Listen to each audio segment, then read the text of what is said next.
you didn't do the correct kind of planning, like I would say you should do, okay? Say, I'm going to drop dead. I'm going to Smith and Wesson, my gerontologist. Okay, fine, whatever. Samuel Colt, that's my primary care physician. All right, fine. You want to believe that. I don't see people doing it. I hear people talking about it, but I don't see them doing it. Anyway, long story short, if you really wanted to avoid probate, save taxes, get it to the kids, traditional planning doesn't do that either, because there's no follow through. And it's all your fault. And you can find out how much it's your fault by talking to any attorney who does that kind of planning, or any financial planner, and you point out, hey, this stuff doesn't work because there's no follow through.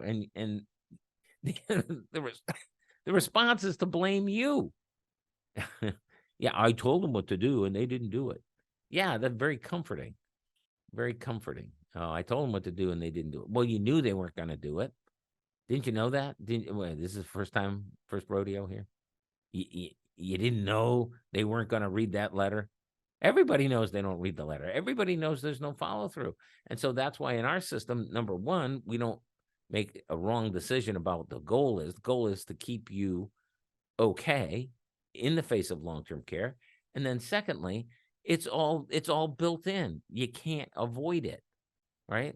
You got to come back to do the work that needs to be done, the follow through. Now, can you opt out of it? Yeah, but there's no excuse for opting out of it. All right, it's right there. You just got to do it, and we'll do it with you to make sure that it actually works.